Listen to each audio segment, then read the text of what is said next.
Hey skiers, I'm Jeff from SkiEssentials.com. Welcome to our 2026 ski test. Today we're talking about this Head Oblivion 94.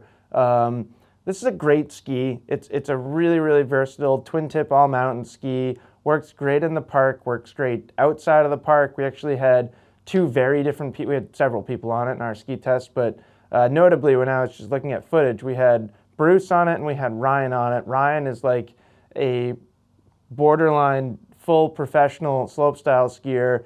Bruce is a retired all mountain skier, and they are very different, and they both really enjoyed it. So it's like a really cool ski that kind of like bridges that gap between park and all mountain. I have always thought there's a lot of value here. They're not tremendously expensive, and they come along with like just years and years of experience of Head manufacturing skis. Head makes really nice skis. When you look at the materials and the finish quality and just the quality control in general, they're really good skis. So I've always been a little bit disappointed that these haven't gained more popularity because I think they're such a good tool. And yeah, we can look at why that is. Although I still can't put a figure on why they're not more popular, aside from just Head maybe not being like trendy in the park skiing world. But it's still it's such a good ski. Like, you would think it would have broken through at this point, and it just doesn't seem to. But anyways, wood core in this ski. There's nothing like crazy in the construction. To me, the most notable thing about the construction is just the way that it's all put together. So in the twin tip world, you see a lot of like step down, semi-cap construction.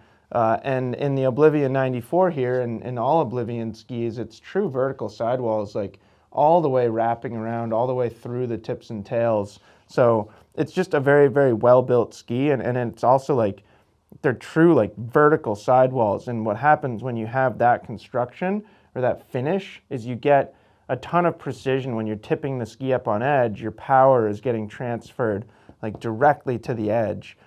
So just a very well-built ski overall. This is a 177 centimeter length, and I think you're gonna see it on the scale.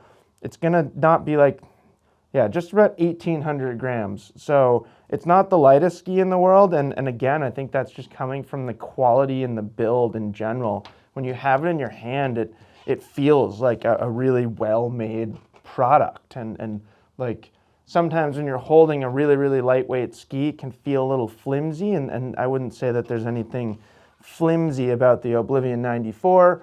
It does have a nice, soft, supple flex pattern. If anything, the 94 kind of differentiates from the 84 with a little bit of a softer flex. Obviously, it's wider as well, but it's still supportive. In fact, Ryan, some of his feedback that we saw in this year's test was, he noted how much camber it has, which you can see that right there. So although it has a softer flex pattern, it's got a decent amount of camber right there. And Ryan was talking about how good it would be for letting you down from a big landing, for hitting big park jumps. Ryan thought it would be awesome. So I thought that was cool to see.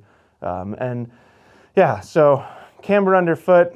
The 84 is an interesting ski because it almost has no rocker.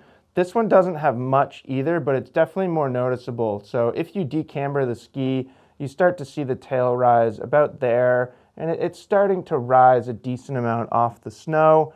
And then the same is true in the tip. It's about even amounts of tip and tail rocker. So a little different than the 84.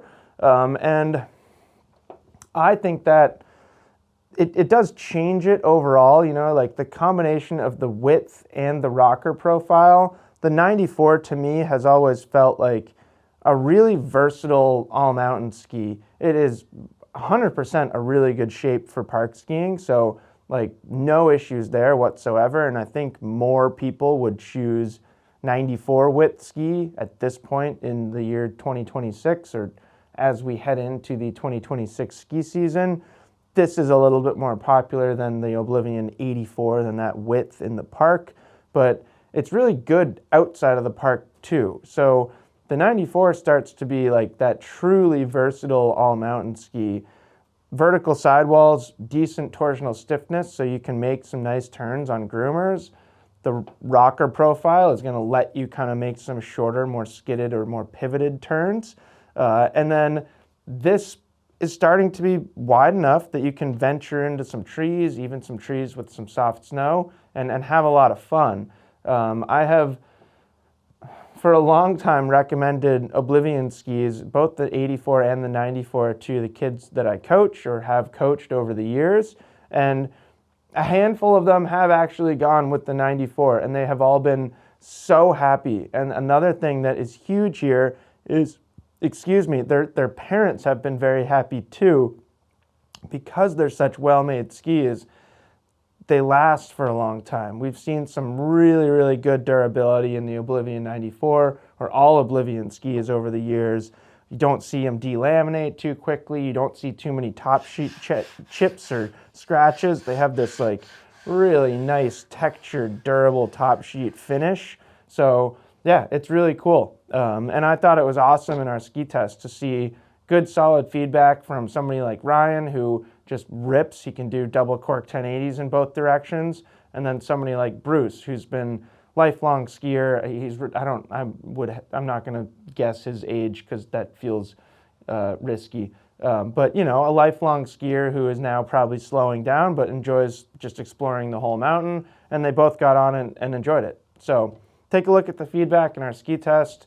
Let us know if you have any questions about this Oblivion 94, and we will see you out there on the slopes.